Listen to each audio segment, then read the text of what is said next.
अस्सलाम वालेकुम। My name is Mohammad Naveed Mustafa. जैसा कि आप लोग जानते हैं कि हमने ना एक प्लेलिस्ट स्टार्ट की हुई थी चैप्टर नंबर 1 की, आईसीएस की बुक कंप्यूटर साइंस पार्ट 1, और उसके आप चैप्टर नंबर 1 हम डिस्कशन कर रहे थे। चैप्टर नंबर 1 के अंदर हम पा रहे थे कि एक सॉफ्टवेयर कैसे डेवलपमेंट होता है, सॉफ्टवेयर कैसे बनता है, और उसमें एक हम मेथडोलॉजी या मेथड्स पा रहे थे, SDLC, system software development life cycle, system development life cycle भी कह देते हैं हम। ये हमारा टॉपिक चल रहा था। मेरे जितने भी जो सुनने वाले स्टूडेंट हैं, जितने भी लिसनर हैं मेरे, वो तो मेरे पहली बात है कि मेरे चैनल को लाजमी सब्सक्राइब करें, कमेंट्स भी करें इसमें, और वीडियो को लाइक भी करें, आगे शेयर भी करें अपने दोस्तों में, स्पेशल स्टूडेंट्स में, ताकि वो इस चीज़ को घर बैठे ही जो है ना ईजी तौर पे लेक्चर्स को अच्छी तरह प्रिपेयर कर सकें और कंसेप्ट अपने सारे के सारे कंप्यूटर साइंस के क्लियर कर पाएँ। हमारा जो टॉपिक था ना वो ये चल रहा था जी, आप लोगों को मैं बता देता हूँ, पता ही होगा आप लोगों को, ये SDLC, system development life cycle, इसके नाम फेसेस पा रहे थे। ये वाले फेसेस में मैंने इसके ऊपर पूरी की पूरी वीडियोस बनाई हुई है 10-10 मिनट की। रिक्वायरमेंट गैदरिंग फेस हो चुका है, स्टेजेस, यानी कि स्टेजेस मीन्स फेसेस, ये वाले स्टेज भी हो चुका हुआ है। और नेक्स्ट इसकी टाइप्स भी, इसकी दोनों रिक्वायरमेंट्स गैदरिंग है, 2 टाइप्स हैं इसकी, ठीक है, फंक्शनल, और ये इसके ऊपर भी अलग वीडियोस बनाई हुई है मैंने, इसी प्लेलिस्ट के अंदर आप चेक करें। और फर्दर डिज़ाइन फेस स्टेज है 2, सेकंड स्टेज है जो डिज़ाइन का, डिज़ाइन यानी कि सॉफ्टवेयर डेवलपमेंट लाइफ साइकिल के अंदर जो दूसरा स्टेज आता है, इसके ऊपर अलग वीडियो सारी बनाई हुई है मैंने, प्रॉपर फॉर्म के अंदर जो है ना आपको बताया हुआ है। उसके बाद कोडिंग फेज़ के ऊपर जो 3 इसका स्टेज है, इसके ऊपर मैंने बाकायदा प्रैक्टिकल करके आपको बताया हुआ है, कोडिंग के ऊपर सारा डिटेल। टेस्टिंग के ऊपर अलग सी वीडियोस मेरी भरी हुई है, ठीक है। ये हमारा 4 फेज़ था। इस लेक्चर्स के अंदर इंशाल्लाह हम जो है ना 5 और 6 स्टेजेस इसके SDLC के कंप्लीट करेंगे, और ये टॉपिक्स हमारा जो है ना कंप्लीट हो जाएगा। SDLC system development life cycle majority जो है ना वो ये लॉन्ग क्वेश्चन में भी इंपॉर्टेंट है, या इसके कोई भी स्टेज जो 6 हैं, ठीक है जी, वो इनमें से कोई भी शॉर्ट क्वेश्चन में आ जाते हैं। डिप्लॉयमेंट पे नोट आ सकता है, मेंटेनेंस पे आ सकता है, टेस्टिंग पे नोट आ सकता है, कोडिंग पे आ सकता है, डिज़ाइन पे आ सकता है, ये दोनों डिफरेंट फंक्शनल रिक्वायरमेंट्स, ये शॉर्ट क्वेश्चन आ सकता है, ठीक है। मैंने अपनी प्रीवियस वीडियो मेरे आप लाजमी देखिए, उसमें मैंने डिटेल के साथ जो है ना चीज़ें अच्छी तरह आपको कवर करवाई हुई हैं जी। अब डिप्लॉयमेंट फेज़ में क्या कहते हैं, देखिए सॉफ्टवेयर हमारे पास बन चुका है, उसका टेस्ट भी हो चुका है, ठीक है। कंपनीज़ के अंदर जो भी हम सॉफ्टवेयर बना रहे हैं, अपने बिहाफ पे बना रहे हैं, हम फ्रीलांसर अगर काम कर रहे हैं, या एक कंपनीज़ के अंदर सॉफ्टवेयर बना रहे हैं। अब डिप्लॉयमेंट क्या होता है, देखिए 2 चीज़ें हैं ना, ये थोड़ा सा आपको एक मेन थीम बता देता हूँ, मेन एक आपको कंसेप्ट बता देता हूँ। एक है डेवलपमेंट, डेवलपमेंट होता है बनाना। आप सॉफ्टवेयर आपको पता है कोडिंग के ज़रिए बनता है, ठीक है जी, इसके ऊपर डिटेल मेरा लेक्चर हो चुका हुआ है। एक होता है डिप्लॉयमेंट, डिप्लॉयमेंट होता है इम्प्लीमेंट कर देना। अब आपने सॉफ्टवेयर कोड के ज़रिए बना भी लिया है, टेस्टिंग भी कर दिया है, अब आपने जो कस्टमर ने आपसे डिमांड की हुई है जिस तरह का सॉफ्टवेयर बनाने के लिए, अब आपने उसको दे देना, अपने कस्टमर को या यूज़र को असेस दे देनी है अपने सॉफ्टवेयर की।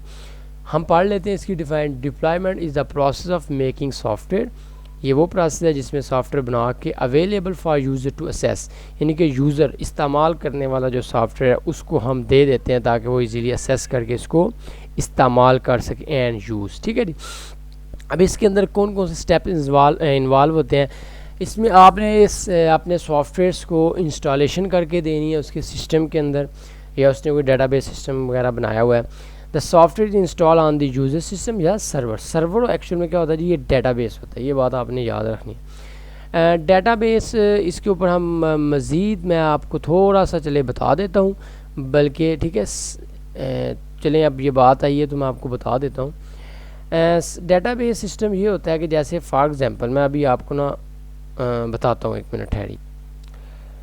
जैसे फॉर एग्जांपल मैं ये गूगल पे आऊँ, ठीक है जी, ये मेरा सॉफ्टवेयर है, यहाँ पे मैंने ना यूट्यूब के ऊपर क्लिक किया।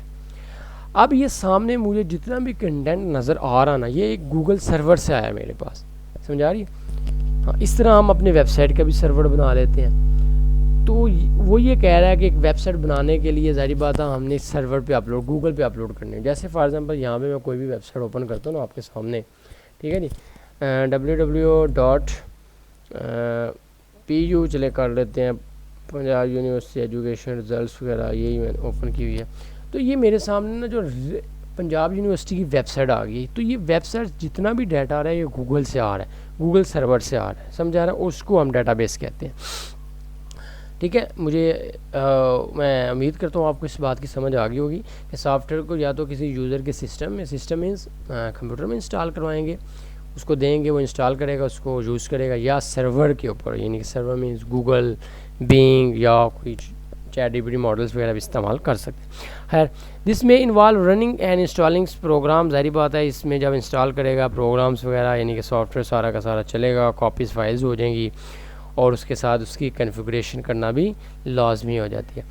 कॉन्फ़िगरेशंस में क्या होता है, कॉन्फ़िगरेशन में सॉफ्टवेयर को एडजस्ट किया जाता है स्पेसिफिक ज़रूरत, जो भी यूज़र ने जो चीज़ें इस्तेमाल करनी है सॉफ्टवेयर में, ऑर्गेनाइजेशन फॉर्म के अंदर उसको सेटअप करके दिया जाता है।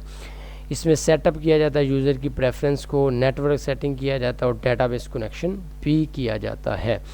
इसके एग्जांपल आप ये समझे देखें, फॉर एग्ज़ाम्पल एक आपने जो है आप ये समझिए कि आपने ना एक फ़ैन ख़रीदा है, एक फ़ैन को आपने अपने कमरे के अंदर जा आके ना लगा दिया, तो वो तो आपने इंस्टॉल कर दिया, सिस्टम को इंस्टॉल कर दिया, अपने कमरे में लगा दिया, लेकिन उसकी कॉन्फ़िगरेशन भी होगी, यानी कि उसको हम एडजस्ट करेंगे, उसकी तारें वगैरह सेट करेंगे, उसको हम इलेक्ट्रिसिटी के साथ कनेक्शन बिल्ड करेंगे, तो ये फिर वो चलेगा ना। तो ये कॉन्फ़िगरेशन है। ये मैंने आपको एक एग्जांपल वैसे दी है फिज़िकल पॉइंट ऑफ व्यू से जो आपको नज़र आ रही।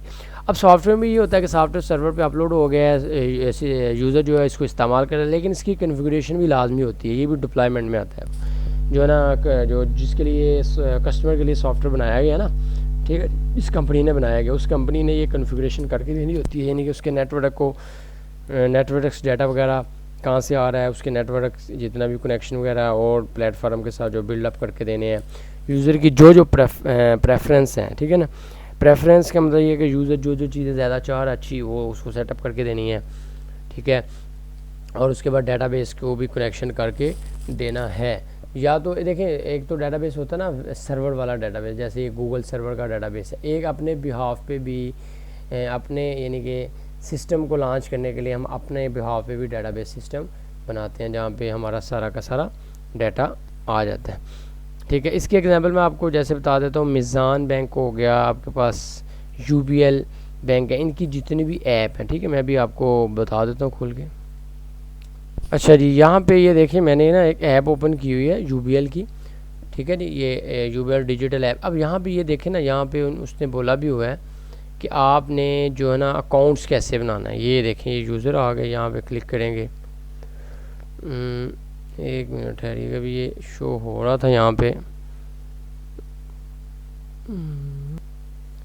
यहाँ पे ये देखिए जी, ये देखें, ये अप्लाई फॉर बैंक अकाउंट्स। अब बैंक अकाउंट्स के लिए आप अप्लाई करेंगे, लॉगिन करेंगे इंटरनेट बैंकिंग के साथ। अब ये सारा का सारा जो लॉगिन करके आप फॉर्म वगैरह फिल करेंगे ना यहाँ से किसी भी वेबसाइट से, जैसे UBL के वेबसाइट, तो सारा का सारा रिकॉर्ड आपका ना ये डेटाबेस सिस्टम के अंदर जाके ना स्टोर हो जाएगा बैकएंड में। अब इस ऐप को उन्होंने अपना डेटाबेस सिस्टम भी बनाया हुआ, ठीक है।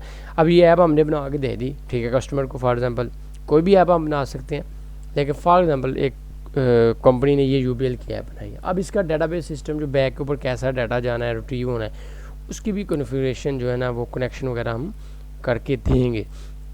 तो ये सारी की सारी कॉन्फ़िगरेशंस के अंदर चीज़ें आती हैं। टेस्टिंग इन रियल वर्ल्ड, अब आफ्टर इंस्टॉलिंग और सॉफ्टवेयर को टेस्ट करने के बाद रियल इन्वायरमेंट के अंदर, यानी कि लोग रियल तौर पे इसको इस्तेमाल भी करेंगे। ये वर्क इसका इंश्योर करेक्टली होना चाहिए दूसरे सिस्टम के साथ भी, और दूसरे जो यूज़र हैं वो भी अच्छी तरह इसको इस्तेमाल कर सकते हैं। दूसरे सिस्टम से बुरा ये है, जैसे यहाँ पे ये UBL की ऐप है, ये मेरे लैपटॉप में इस्तेमाल हो रही है, तो सही तरह इस्तेमाल होनी चाहिए। मोबाइल में अगर कोई ऐप इस्तेमाल करता है ये वेबसाइट, तो वहाँ पर भी अच्छी तरह इस्तेमाल होनी चाहिए। एप्पल वाले सिस्टम में कर रहा है तो वहाँ पे भी अच्छी तरह इस्तेमाल होनी चाहिए। ये सारी चीज़ें जो है ना, ये डिप्लॉयमेंट के जो लोग होते हैं ना, वो सारी ये चीज़ों को अच्छी तरह जो है ना वो देखते हैं, ठीक है जी। तो डिप्लॉयमेंट में सिंपल यही होता है कि आपने अपना सॉफ्टवेयर जो है बना लिया हुआ, और उसको यूज़र को असेस दे के उसको रियल वर्ल्ड के अंदर आपने उसको इम्प्लीमेंट करके लोग उसको इस्तेमाल करें, यूज़ करें। इसमें इंस्टॉलिंग भी आपने लाजमी करनी है अपने सॉफ्टवेयर्स की, डिप्लॉयमेंट बंदे ने, और कॉन्फ़िगरेशंस भी लाजमी करनी है। लास्ट ही हमारा जो है ना रह गया है एक फेस स्टेजिस मेंटेनेंस। देखें ये भी बहुत ज़्यादा इंपॉर्टेंट है। अगर आपने एक सॉफ्टवेयर बना दिया उसको मेंटेन नहीं किया, कस्टमर्स के यानी कि क्लाइंट्स के यूज़र के जो है ना वो आपने फीडबैक अच्छी तरह नहीं लिए, उसके जो इश्यूज़ वगैरह रिजॉल्व या उसको फिक्स आउट नहीं किया, तो देन क्या होगा, या अपडेट वगैरह चीज़ें नहीं की। जैसे आजकल एआई आ गया, जितने भी जो एप्लीकेशन है उसमें एआई असिस्टेंट यूज़ हो रहा है, वो चीज़ें अगर आपने मेन चीज़ें नहीं की जो करंट मार्केट जो डिमांड कर रही है, तो देन क्या होगा, लोग आपकी ऐप को, आपकी वेबसाइट को इस्तेमाल नहीं करेंगे और दूसरी ऐप्स के ऊपर आ जाएंगे, और वहाँ पे यूज़र ज़्यादा हो जाएगी और वहाँ पे ट्रैफिक ज़्यादा हो जाएगी, जिसकी वजह से आपका सॉफ्टवेयर लोग इस्तेमाल नहीं करेंगे। वो प्रोडक्ट है ना एक सॉफ्टवेयर प्रोडक्ट की तरह, तो देन क्या होगा कि लोग इस्तेमाल नहीं करेंगे, तो डेफिनेटली जो है ना वो लॉस में कंपनी होगी और वो सॉफ्टवेयर लोग कम इस्तेमाल करेंगे, जिसकी वजह से उनको बेनिफिट्स नहीं होगा। तो मेंटेनेंस लाजमी रखना। The final phase involve on going maintenance and update that ensure the software continues the functionality correctly तौर पे काम कर रही है, सारे के सारे फंक्शंस डेटाबेस कर रहे हैं, उसके फ्रंट एंड पे सारा काम हो रहा है, बैक एंड पे हो रहा है, ये सारी चीज़ें देखनी थी। कोई भी चीज़ अडॉप्ट एनी चेंज यूज़र की तरफ से अगर आया उसको अडॉप्ट करके चेंज लाएंगे, और वो कह रहा है टेक्नोलॉजी का न्यू, मैंने अभी बताया ना मार्केट में जो नई चीज़ें आए हैं उसको भी हम इंटीग्रेट करेंगे अपने सिस्टम के अंदर, यानी कि लेके आएंगे, लॉन्च करवाएंगे अपने सॉफ्टवेयर्स में। मैंने अभी आपको बता देता हूँ, छोटी सी बात है। जैसे स्काइप वे एक होता था, स्काइप ना एक जैसे व्हाट्सअप होता था ना, इस तरह बात करने की स्काइप ऐप इस्तेमाल होता था, तो वो कंपनी ने ये ऐप को बैन कर दिया, बंद कर दिया, ठीक है, 23-24 साल के बाद। उसकी वजह ये है कि उन्होंने बनाया हुआ था ऐप, बड़ी अच्छी थी, सारा कुछ लोगों इस्तेमाल भी बहुत ज़्यादा करते हैं, लेकिन उन्होंने उस चीज़ को ना मेनटेन नहीं रखा अपनी ऐप को, ठीक है जी, अपनी ऐप को मेनटेन नहीं रखा, तो जिसकी वजह से क्या हुआ है, वो लोग यूज़र जो हैं वो दूसरी जगह इंस्टाग्राम पे आ गए हैं, व्हाट्सअप पे आ गए हैं, या दूसरे जो है ना जो ऑनलाइंस यानी कि कॉल करने के प्लेटफॉर्म उस पर आ गए, स्काइप लोगों ने छोड़ दिया, अकाउंट्स भी लोगों ने छोड़ दिए उसके। तो फिर क्या हुआ, उन्होंने ज़ाहिर बात है डेफिनेटली वो अपना जो सॉफ्टवेयर है उसको बैन कर दिया, लोग इस्तेमाल ही नहीं कर रहे, तो फ़ायदा क्या। तो सही बात है, वो कंपनीज फिर इतनी बर्दाश्त नहीं ना कर सकती, इतनी उसने जो इन्वेस्टमेंट की होती है, लोग इस्तेमाल करें तो बेनिफिट होगा ना, रेवेन्यू वहाँ से आएगा। तो मेंटेनेंस को भी अच्छी तरह जो है ना इसके ऊपर भी काम करना होता है, ताकि आपका सॉफ्टवेयर जो है वो अपडेट भी रहे, नई नई चेंजिंग्स यूज़र की जो यूज़र की नीड्स है उस वो भी सही तरह रहे, और नई टेक्नोलॉजीज़ जो उसके अंदर मर्ज करनी है वो भी आप लेके आए।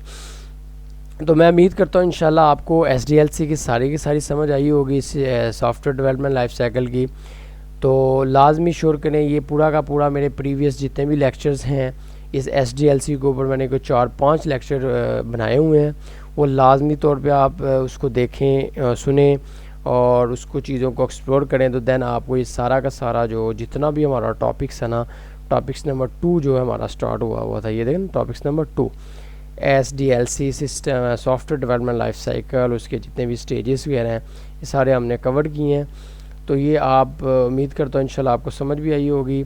इस वीडियोस को लाइक भी करें, कमेंट्स भी करें और दूसरे लोगों के साथ शेयर भी कीजिएगा, और प्रीवियस शुरू से इसको देखें, सिस्टम डेवलपमेंट लाइफ साइकिल के शुरू से लेक्चर्स लें, ठीक है। मैंने थंबनेल्स में या डिस्क्रिप्शंस पे भी वो दिया हुआ है कि ये जो कौन कौन से हम स्टेज पढ़ रहे हैं, ठीक है, रिक्वायरमेंट गैदरिंग 1 बाय 1 सारे मैंने अपलोड किए हुए हैं, उसको लाजमी देखें, इसको भी देखें।